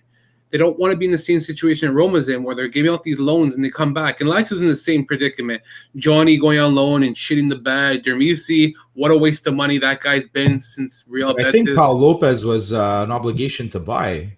I think he's got to play a certain number of matches or something. It kicks into it. But yeah, that's the problem. I mean, Under, has gone out alone a couple times. Kluivert, now it's, Olsen. They need I think Olsen was supposed to be a permanent move before it fell apart. It was only like $6 million or something, but it's still better than having money. On the books. Exactly. Look, and Zonzi's back. the Florenzi situation is an interesting one because apparently he doesn't want to stick around, which you can't blame him in many ways. I don't know if Mourinho can convince him otherwise or if he wants to convince him otherwise. But, then you have that situation with him because his wages are high. And then Pastore. So that's where all the poor management from the, Monchi contracts and the Pallotta era come, you're paying for him now because you're paying these guys. And yeah, you could freeze out Pastore and Fazio from the team and they might never play this season, but you're still paying them. And it handcuffs what Pinto can truly do in the market. If there's Roma fans who are upset about Shomurodov and they would have rather seen, Belotti come in or somebody like that if Dzeko had left, you can't afford it because you're paying these wages. There. Yeah. No one can afford it. And then here's how I look at it. These guys are overvaluing these players way too much. You bought Vedat Mariki for $20 million. I want $15 million back. Why? Because you don't want to look like an idiot and lose all your money. Yeah, you also have to cover the amortization of the transfer because what they do is they break the transfer fee over the length of the contract. So if Patricio's getting paid, I think they paid $11 million for Patricio and he's getting on like $2.5 million. You break that down, you're actually paying him closer to like $6 million a year when you break it out the transfer fee on your book. So it's like it all adds up. These guys are just overvaluing, trying to get more than what they're worth, and it screws them in the end because then they don't even sell the player when they could have made something for them. Mm-hmm. And Lazio's in the same boat. As much as we say that Roma's done bad business for the last 5 years, what are they done? Lazio's no better because we've had a lot of bad sales, and now we're trying to bank. Here's the problem now. We have 6 guys who we can't sell for peanuts, and we have 1 guy where we can make $35 million. But we know no one's going to pay $35 million, but they're going to do whatever they can to get $35 million. It's just like a seesaw battle here. But what I was going to ask is, how do you find, and I know that, hold on. Yeah, sorry.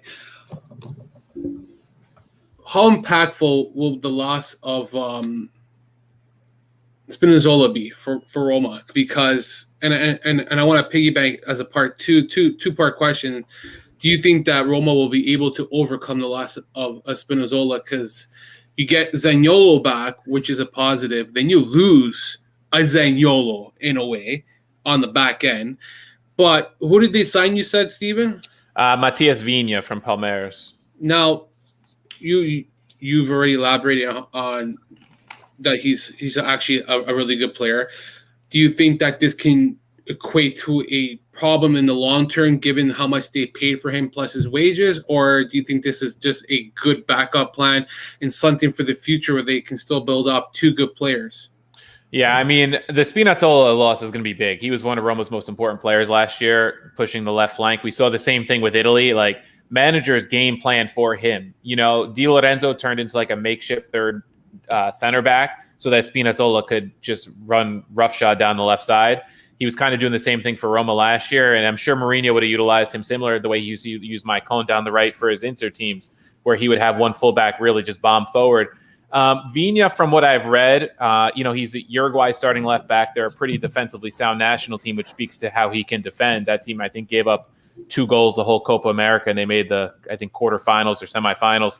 So not a bad signing. I think it's a good investment long-term because I think he's 23. They paid like 11 million euros. And if Spinazzola misses 6 to 8 months, like with an Achilles, you probably do, especially a speedster like him, he's probably the starter for most of the year if he transitions well from South America. There's always, like you mentioned, though, there's always that, chance that he might not transition very quickly. And then, it falls to Calafiori a little more playing time, which might not be the end of the world against some of the lower table teams or in the Conference League. But I think the player it might hurt in the long run is Calafiori, because if Spinazzola makes it back by like November, December, like he's targeting, and then you have Vigna as his backup, where's the minutes for a young player like Calafiori, who's 19 and is one of Roma's best prospects? So it's interesting, but they had to make a move. It's a better move than some of the names that were being thrown around for the kind of money they were throwing around. Like Alex Telles, they wanted on loan, which would have been fine, but Man United was like, no, you got to pay for him. And there's no point paying for like a guy like him at this point. Emerson was too expensive. So like you were talking about the English clubs, the way they're dealing with Italian clubs before is put up or shut up, and the Italian clubs don't have the money to put up, whereas City's ready to splash 100 million euros on Kane after they just spent a ton of money on somebody else, So I want Spinazzola back as soon as possible. I'm just hoping that Vigna can hold down the left back as a balanced left back, defend well enough, and whatever offense he gives you as a bonus, and then hopefully Karsdorp can pick up some of the slack on the right because he's got a good offensive skill set and was kind of not as offensive as he could be last year because Spinazzola was so offensive on the left. Okay. How about you, Johnny? Well, Get you on this. yeah, well, I mean, like, I think in the case of Spinazzola, I want him to do like what Zaniolo did, take the extended time, especially that's what this second or third time this type of injury happens to him. Please correct me if I'm wrong. I think it's third non-contact, but I think it's his first Achilles. I know First he had Achilles. ACLs. Yeah. Okay. Nonetheless, like the poor guy's legs overall have just been taking beatings upon beatings in terms of injuries. Take the time to fully come back. If you need to strengthen it. If you need to adjust to it, do it. I think it shouldn't be rushed, especially if a guy like Vigna is coming in, and it's good. And what Steve brought up, it brings up a perfect point. Calafiori it's not going to cause conflict there. He'll get his playing time in the minor games, so to speak. Vigna is going to be the starter, and Spinazzola can feel comfortable. Okay, they're in good hands on the left side. I can take the time to get back in proper form because rushing back from an injury, like you obviously want to be there for your club. Yeah, you're dependent on player and stuff, but it just ends up hurting the team more in the long run than it does helping them. We've seen Zaniolo rush coming back from an injury. We're all super excited to see it, and then like a couple of games later has to go back and for another surgery. It's given the situation, I like it, and I don't think it's going to cause any issues this season. Maybe towards the end of the season, maybe Spinazzola comes back. I hope he doesn't come back by December if he's rushing it. I really do. Yeah. I really do hope that he takes that extended time into maybe February, March if he needs to. Enjoy the winter break and everything. And I think the thing that could help him take his time is the World Cup 2022 is a winter World Cup and not a June World Cup where he can kind of say, I don't need to rush back to get ready for the World Cup in June. I can take my time maybe. Good point. Good point. How about you, Mass? What do you think? Yeah, he should take the time. You don't want to rush non-contact injuries, especially with the track history Roma's had in general with them. So I know he said he's aiming for November, December, or somewhere in that range. I'd rather he take the extended time to heal properly. I think they'll be fine with Vigna and Calafiori for the time being rotating. And like Steve said, like it is a Winter World Cup, and he doesn't have to worry about his spot not being solidified on that squad. If he comes back healthy and close to how he did in the Euros, he'll slot right in for Italy's national team. So I'd rather he takes the time so he has a proper impact with the club, and to be able to kind of like help Italy make a deep run as well in the World Cup, since it's further down the line versus in the summer. And then I'll finish it off with this, and I'm gonna go based on, I hate this. I know a lot of people hate this question. Is how do you expect Roma to do this season? And we're gonna go on the basis of just saying that the season ended today, and there is no other moves. So, are you content with your team? Because we don't know what's gonna happen in the next 20 days. And we don't know what's going to go through training, who gets cut, who doesn't. So I'm just going to go on the basis of the present moment. Do you feel that Roma is good enough to finish near the top of the table, or does this team still have a lot of work to do? I'll start with you, Johnny. Work to be done. It wasn't a terrible transfer window, because I think over the course of the discussion, we underlined the point that some of the moves that were not made can be better off for the team than some of them than actually doing them. Some needs were addressed. I feel like as if it's going to be a growing season. I realistically, if I'm taking like I'm on the fence, but I feel like as if they finish fifth this year. I think they just missed top four by just like maybe a point or two. I don't think they have enough just yet to be back in the Champions League type of contention, but I don't expect us to do worse than seventh like we did this past season. I think a fifth place finish might be in the cards for Roma. How about you, Matt? Do you think another treat's coming home? I'm tempering my expectations as always. You know what I mean? Like I don't want to be that fan that you obviously you want to see your team fucking swing for the fences, you know. But I really think I'm gonna go in with my no expectations. It's gonna take some time. Like this is gonna be a project for Mourinho. We need to, as a fan base, need to understand there's gonna be some growing pains. It's gonna take some time. I don't see the team making the top 4, but I definitely don't see us finishing 7th again. I think we're somewhere within the 5-6 range. If we finish top 4, I'll be more than happy, but I don't think it's a realistic goal. How about you, Steve? I think the potential's there to finish 4th, but I can't really say until I see the team on the field with Mourinho. You know, everybody back from the summer holiday. You know, Cristante just getting back into some of these guys. And I know we're saying theoretically if the window ended today, but it's not. You know, so it depends because other teams haven't really improved much. You know, like Atalanta improved with Musa, but then they're selling Romero. So are they any better than they were? You know, Juve will probably get Locatelli in the end. They don't have him yet. So I think nobody else has really made themselves much better yet. You know, so if the table's as wide open as it was last year for 4th place, you know, Roma was right in the mix until they had that awful spell when they had those injuries. So, I mean, I think if Mourinho does what he wants, they can push for 4th.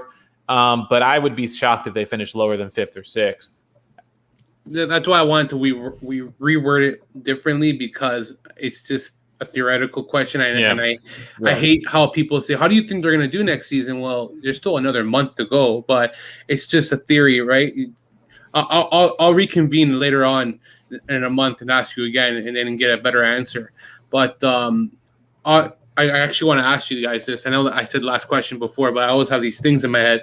Mourinho, does he get fired this season, or do you think he lasts the season? And I know everybody asked on every pod, and I like it because I'm just curious. We all know how Mourinho is. I don't know personally what to consider, but you would hope that Roma's patient to give him at least a season and a half. Yeah. No, I don't think, especially given his pedigree, it's not going to be like he's not playing in the Prem where in Tottenham the pressure was always constantly on. You know, like it's like even if you're a 10th place team in the Prem, like the pressure's still constantly on you. I think they know that Roma's a project, and that's what he wants to undertake. I will play the lottery if the guy actually ends up getting sacked this season, because I don't think so at all. I think Mourinho actually stays for maybe 2-3 years. I'm hoping 3. I'm hoping 3. I don't think he's gonna just jump for a year and then jump ship. I actually think he actually takes his time for Roma. How about you, Steve?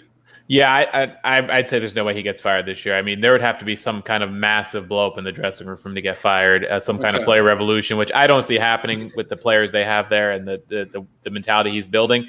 I think the Friedkins hired him with the goal of him finishing the 3 years. I think they're trying to build something. You know, Fonseca wasn't their man, and that's why it was so easy to get rid of Fonseca when they did.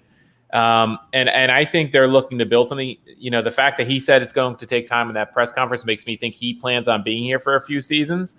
You know, he's got that track record where it's, you know, jump from one place to the next recently, but I think the pressure's a little less. As much as Rome is a cauldron at times, I think it's less pressure than Tottenham or United or some of these teams. And I think the Friedkins have a plan in mind, and I don't think they would have brought him in if their plan was to have him here for one season, because they're not a win-now club right now. How about you, Mass? Just the way the Friedkins kind of dealt with that situation and kind of sprung it on the team, I don't think he gets fired this season. This is the guy they want.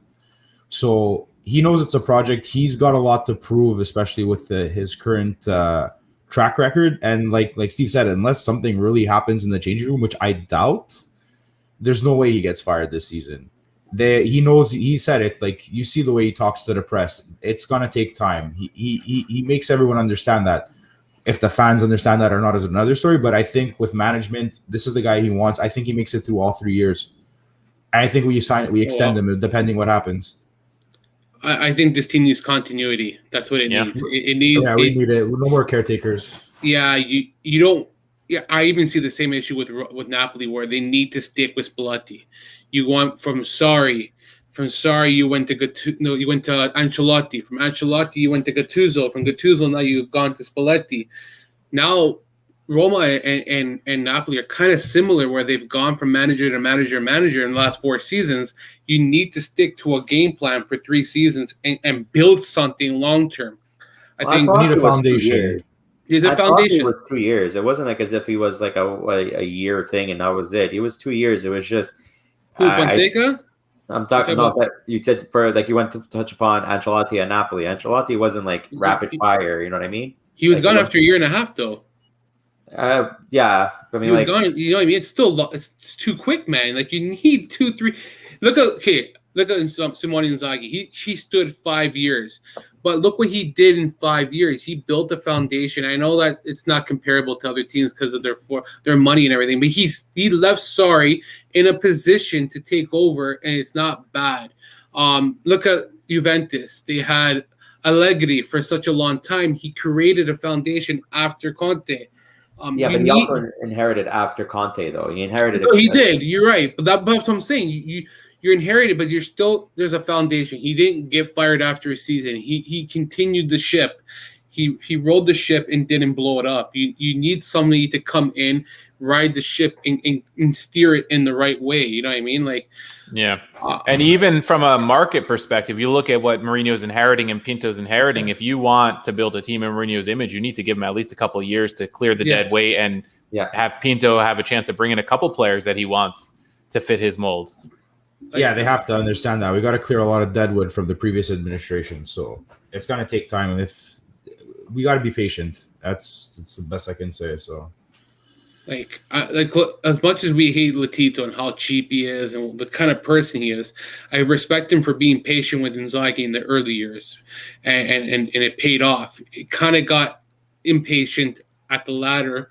But that was always going to happen in the 4th, 5th season, and it's going to happen with Mourinho maybe in the 3rd season, or if it doesn't start to pan out and things don't happen, you're going to start to hear the rumbles. But lastly, and it's my last question, I'm going to be honest, Zaniolo.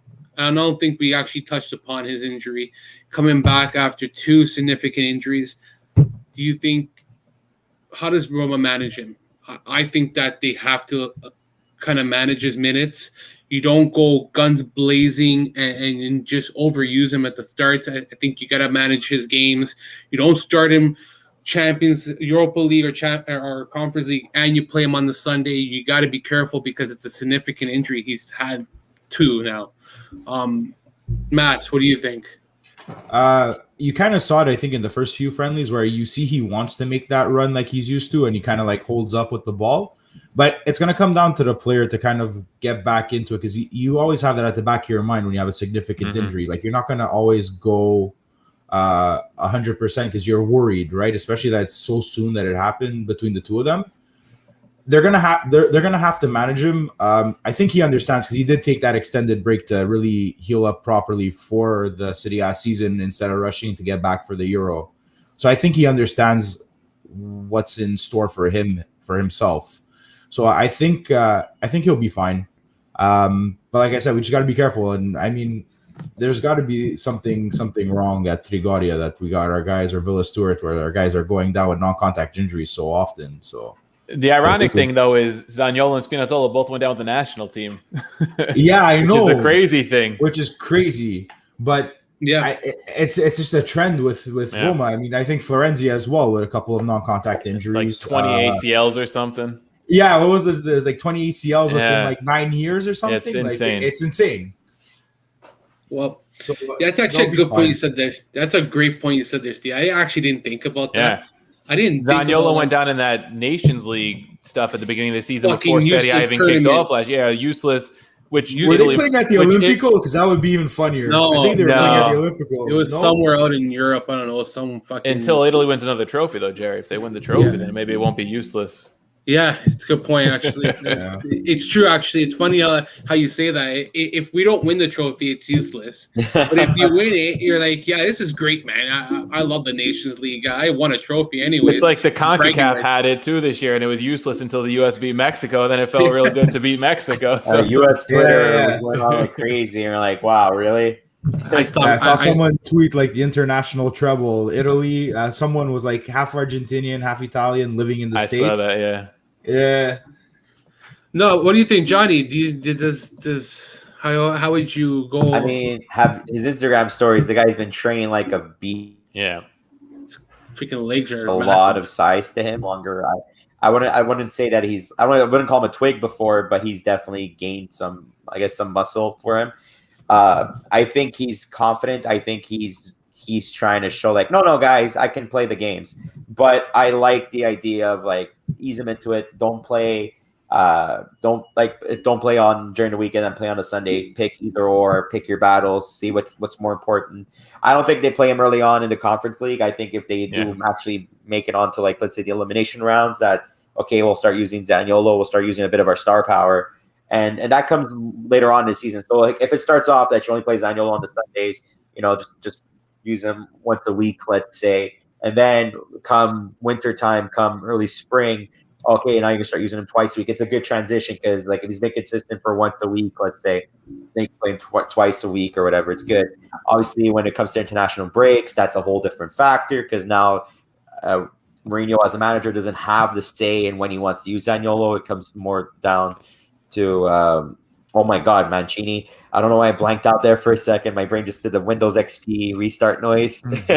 But I say use them sporadically. Use them sporadically once a week, just to start off with, see how it goes. But I have confidence that he's coming back with a vengeance, and I think he's not gonna, knock on wood, not gonna be hurt for a while. I don't care if he plays for Roma. Like I never want to see a guy go down like that.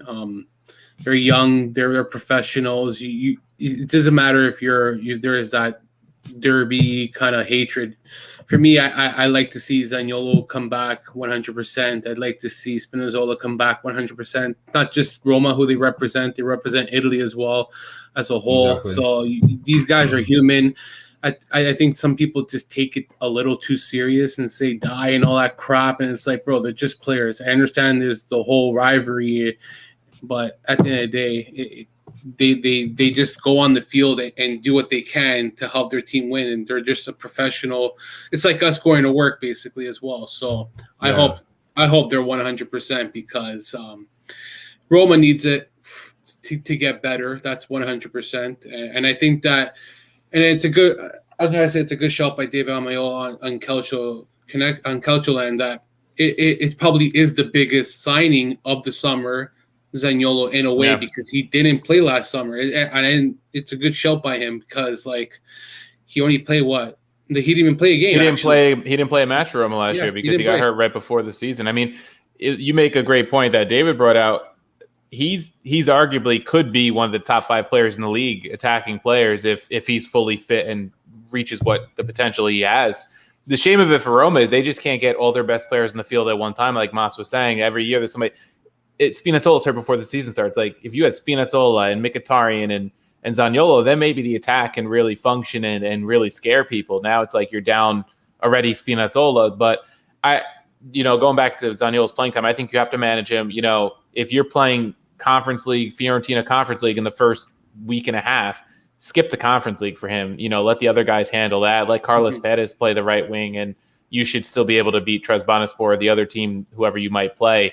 And then, in week 2, if you play Salernitana, I think is who they play week 2, you don't even need to start Zaniolo. You could play him as an impact guy off the bench if for some reason you're struggling to score a goal. I think, Roma doesn't have a big match after Fiorentina, if you want to call that a big match, the way Fiorentina's been of late, until they play Lazio. And I think week 7 is the first, big 7 team they play. So they can certainly manage him the first bunch of games to really get him up to speed. And I think the same has to go for Mkhitaryan and Karsdorp and all these guys. You've got guys with injury histories that need to be managed if you're playing on 3 fronts.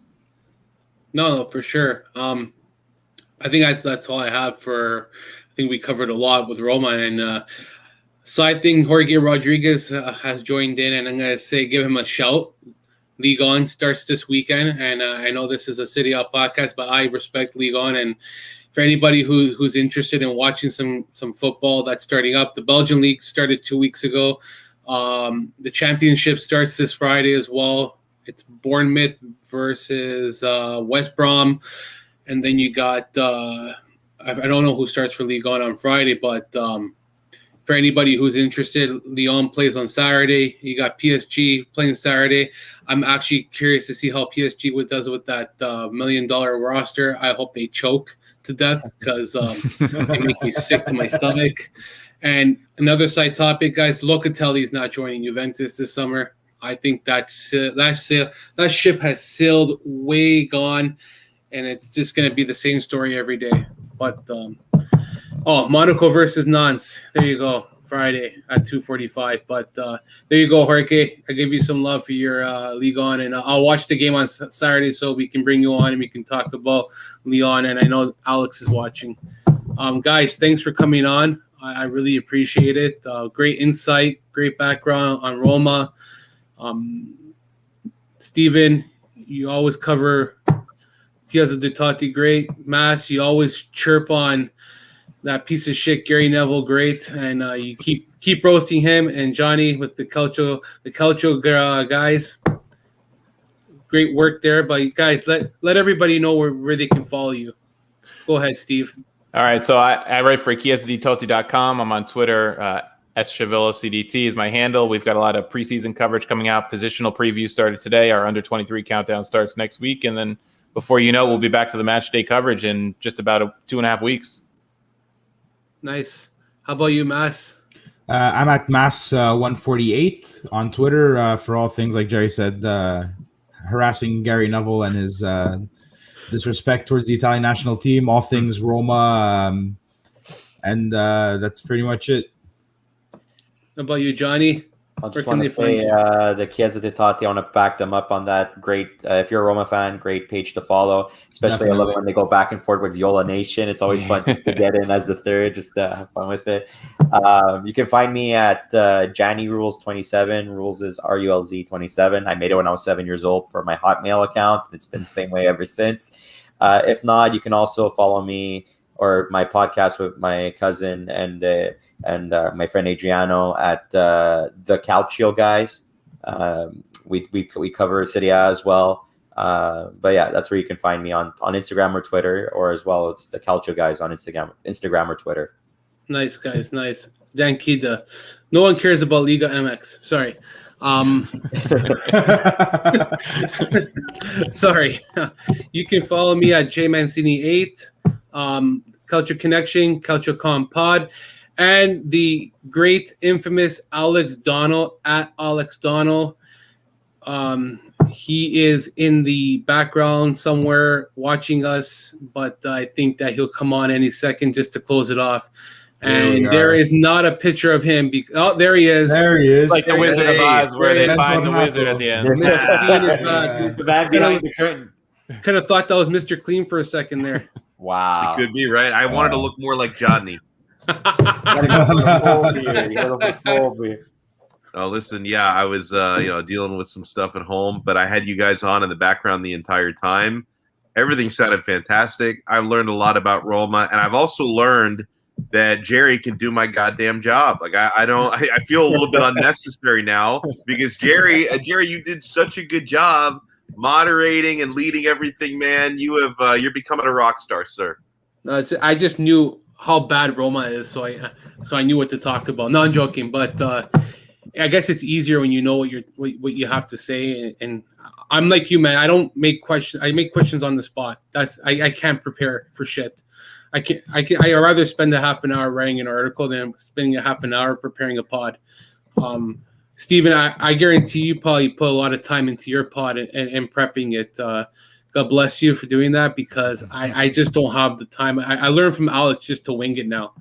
It just makes, I don't know. I just ask you guys whatever you want to talk about. This is Cultural Connection, guys. This is free flow. Talk about, swear, do what you want to do, because I find that I'm not that there's anything wrong with it. I just find myself that it's just much easier and you go by the flow. But I also respect pods who have to have a structure and format, and there's nothing wrong with that. Everyone has their own way of doing things. So I guess I just, being with Alex for over a year now, and him being in radio, it just becomes a routine now. So I've learned so much from him, and I credit the worst. I credit Alex because he's so good at it, and he makes it seem so effortless. So I don't know how he does it so perfect, but everyone has their own way of doing things. So I have no disrespect to anybody. It's just the way I do it. But hey, I guess if I didn't write, I probably would care more to put more time into it and actually think about what to do. So honestly, I at the beginning I was like that, but I guess when I write 500 articles a week and I leave them in the backlog and don't even submit them out, it's like, but I would have liked to write a Roma piece for you, Steven, for Chiesa di Totti, but I can't because the last time I did that for John's, and not because I know people are gonna say, aren't you a Lazio fan? The last time I did that, I got shit on so bad by Lazio fans. I was like, fuck it, abort. I was like, abort, man, because like We'll get you for the Lazio Q&A before the derby again. That way you can talk about your own team. Yeah, that's probably the best way. But sorry, guys, I know I'm rambling on. Just last thing, how did you guys feel about USA winning Mexico yesterday? Because I know that Steven someone mentioned that before. I lost a bet on that. Yeah, I bet on Mexico. I'm a traitor to my country. Bet on Mexico. Wow. Terrible. We got screwed over versus Mexico. We got screwed. Yeah, We I didn't Yeah. watch the game. God bless Not the you. Montreal screw job. It's the Mexico screw job. But I tuned in the last when they had the stoppage because all that injury time because of the fans' homophobic chants. Yeah. And I saw them score that last minute in injury time. I was gutted for the Canadian team. hey, no David, no Davies, no. And they still took it to Laren. Mexico's A team, so figure that Yeah, one out. I you think know, we'll- like mind you, Mexico didn't have Lozano, but still, like just the fact that we're able to compete. Buchanan but he showcased that he's actually really good. I think he's probably real deal. I think Canada is much deeper than I initially thought, and that I could ever remember in terms of soccer for the men's. I don't side, think so. ever. I think honestly, this has probably been our most promising roster and the longest time. Even I would say even better than the 2000 Gold Cup winning team. Like I just like we're even the team that even qualified for the World Cup in what was it 86. Canada actually we didn't win a game. We didn't even score a goal, but Yeah. but I think actually I'm confident for World Cup 2022. I'm confident. I think we can finish in the top four. The Gold Cup sucks. It's the fucking worst thing ever, man. I spent $10 to get the app to watch the games. You know what games I watched? 2. I said, why did I get this piece of shit app? Because it's the worst. Some Canadian soccer app. I don't know. They show all the Canadian games. So like That just sounds like a ripoff. it's a big ripoff, man. I was like, fuck, why did I even buy this thing, man? But Yeah, like, I mean, Fox Sports carries it here in the States, so everything's on TV. Yeah. I didn't watch a you're lot of it. lucky, I man. watched like bits and pieces Yeah. of some of the earlier U.S. games. And I Fucking watched the terrible, whole match man. last night, but like that was the U.S.'s like B- team. Like that wasn't any Pulisic or any of those guys. They beat the shit out of Mexico with that team in the Nations League. Exactly. 2 months ago. So Still, they brought. And Mexico had, I think they said 8 of the 11 starters from that match, and the U.S. had like 3. So it was impressive, and it's always fun to be Mexico as a U.S. fan. So 2 wins against Mexico this summer is pretty good. Italy and the U.S. both hoisting trophies after missing the World Cup 3 years ago felt pretty nice. But did you see the U.S. women? They got beaten by Canada. Yeah. Finally, we've slayed the dragon. Claire, get that goal. And again, like you They guys are slayed going the to dragon. understand now why people call me a terrible American. I actually thought that was kind of cool. And whenever I say like, "Oh, I'm sort of happy that the U.S. women's national team lost," people will assume that, "Oh, is this guy MAGA? Is this guy like some kind of an asshole who doesn't believe in Well, you equal are from pay?" Florida. We don't. No, I am none of those things. But hear me out on this. For the U.S. women's national team to be as dominant as they've been since the 1990s with Mia Hamm, it's like they wreck opponents historically. That no mercy. They've been beating teams 6-0, 8-0, 10-0. I don't think the team from Thailand recovered from like the 19-0 beating they put on them in the last World Cup. It's like I want the rest of the world to catch up because this dynasty of women's national team, U.S. women's national team soccer, they are so many levels above everyone. It starts to get boring, guys. And I root for them. I root for that team. I think it's going to be more exciting when they respond, like to see how they respond to getting eliminated from an Olympics, because I'm a big USA basketball fan, okay? And they had to have adversity in '88 in order for the 1992 Dream Team which was the greatest Olympic team of all time, to even come about, right? They had to have adversity in 2004 and lose the gold medal before the 2008 Redeem team in Beijing went and dominantly won the gold medal. So I really believe that a USA women's national soccer team that has become complacent over the years, because this group have won everything. They've won World Cups. They've won Olympic gold medals. Like, there's nothing that they haven't won. They probably become a little bit arrogant and complacent, and they get the reality check now. I want to see how much stronger they come back. Plus, I want to see how much the rest of the world has closed the gap, because women's soccer around the world cannot be truly accepted as the amazing sport it is if one team is kicking every other team's ass 6-0 every game. We need more parity in women's soccer. I'm happy we're getting it. You hit it on the head, Alex. It's exactly that, especially when you made the comparisons with the men's basketball team. You have the best players in the world playing in the NBA, and they get complacent. So they walk into these tournaments thinking they could just walk all over everyone. It's good to see them struggle a little bit. It keeps them in check. So I think they're going to bounce back stronger, the American team. There's no way that this becomes a trend for them. I mean, like, the Canadian women's team was always competitive. It was always falling too short to the American team. Obviously, the developmental system makes a difference. Like, they finally slayed the dragon type of thing. Like, it took a penalty shot to do it too. Like, it's like, you can, if you want to argue more or less if that's convincing enough or not, sure, whatever. But like, I agree that it is a wake-up call. It's nice to finally get the W, but it's not like a W that we can run home to brag about. Like, it's great, fantastic feeling, but I feel like as if it's more like, okay, we know that we're capable of winning, so how do we make it consistent now? So it's good to see for them, because I've always felt like as if the Canadian women's team at one point was miles ahead of the men's team, and it was always better to watch the women's. It was better soccer to watch the women's soccer. Not saying anything in terms of gender or whatnot, but I'm just saying it was miles better to watch the women's national team during international competition than it was for the men's. Nobody actually cared for the men's. People actually preferred to watch the women's because it was much more competitive, and people like to see their team win. So it's nice to finally see that. I hope Sinclair gets her gold. She deserved it. Was she like 180 international goals? 120? It's something ridiculously high. Like, it's something that I feel like as if she deserves to have, and they should do it for her. Honestly, out of all players on that team, it should be for her. But that's just me and putting my final say. Who's the hot girl that plays for USA? Huh? Who's the hot girl that plays for USA? Alex Morgan. Yeah. Oh, she's hot, man. For me, ever since Hope Solo left, I'm like, okay, well, I don't really. She's smoking, man. Holy fuck, holy crap, man. Gorgeous. Yeah. She's up there in years now. She's been around forever. All right. Well, I'm gonna have the duty of wrapping up this episode. And by the way, huge thanks.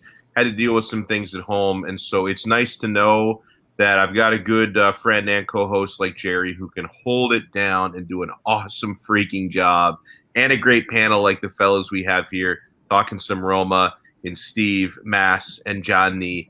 You guys are absolutely awesome. To everyone who tuned in, to everyone who partook in the live chat, we appreciate you guys. Make sure you follow me at Alex Dono. I think Jerry already threw out all the shout-outs, so you know where to find everybody. Make sure you follow our show at Calcio Connection on all platforms. Subscribe to this YouTube channel. Like, I don't want any more of you freeloaders who will watch the live stream and not hit subscribe. Subscribe to this YouTube channel. It really helps us if you hit that subscribe button. Turn the alerts on as well so you know when we're going live. And make sure you subscribe to our podcast channel. Subscribe to us on Apple Podcasts, Spotify, Google. You search Calcio Connection and subscribe. Get all the episodes. I actually want to do a draw this year for the pod.